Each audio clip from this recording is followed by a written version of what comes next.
Hello mga basketbossing! You are now watching Wright Sports Network, ang bagong tambayan ng Pinoy basketball fan. Sinunog ng PBA ang bid ni Kiefer Ravena na makapaglaro sa Japanese B-League. Matapos ang isang meeting ng Board of Governors, nagdesisyon ng liga na huwag payagan makalabas sa kanyang newly signed contract sa NLEX at sa kanyang uniform players contract sa PBA. Dahil dito, mananatili sa dalawa lamang ang Pinoy basketball player na signed to play overseas. Si 7'3" great big hope Sotto na set to play for the Adelaide 36ers sa Australian Basketball League at si Thirdy Ravena na papasok naman sa kanyang second season sa B-League. Pero what if mas naging open-minded ang PBA pagdating sa issue na ito?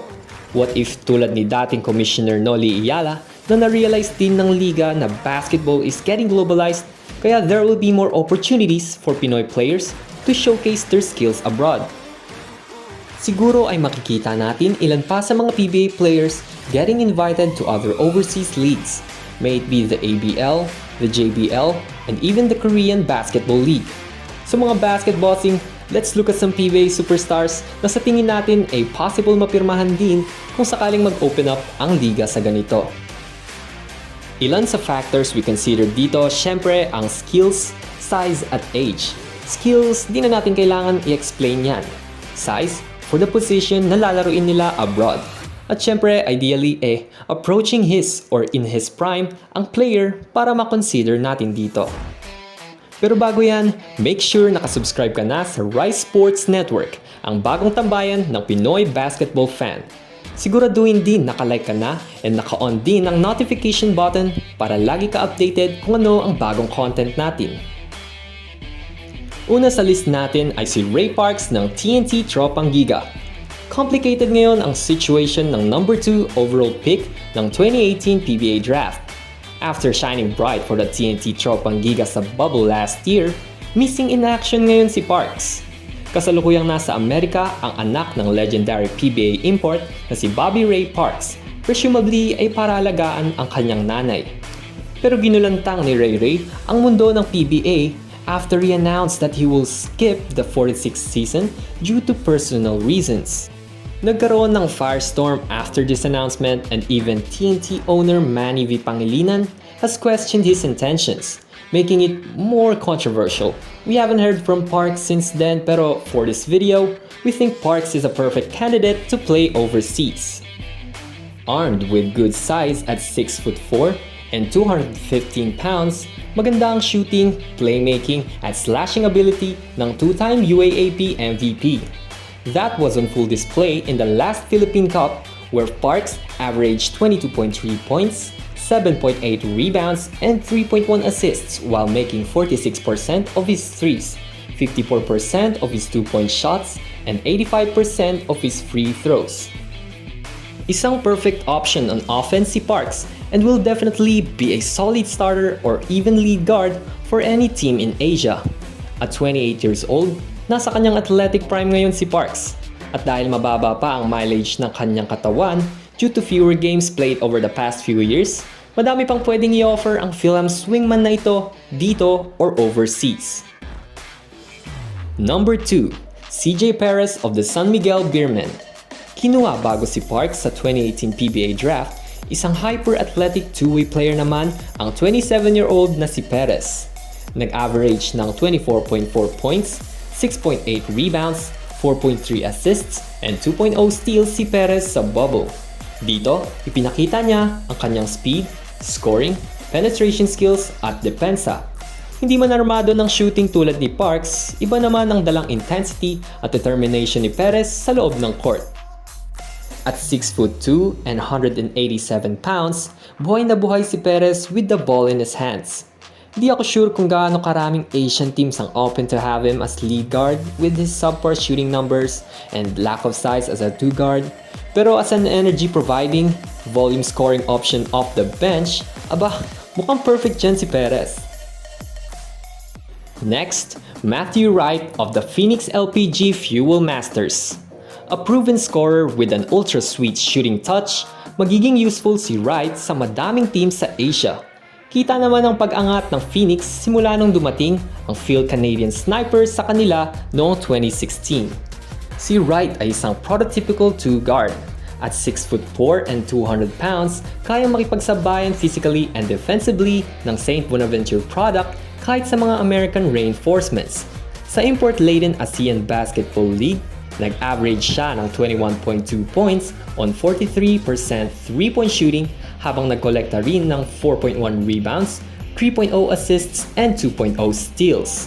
Developing din ng kanyang playmaking skills at ito nga ang kanyang pinamalas sa bubble kung saan isa siya sa naging top contenders for the Best Player of the Conference Award.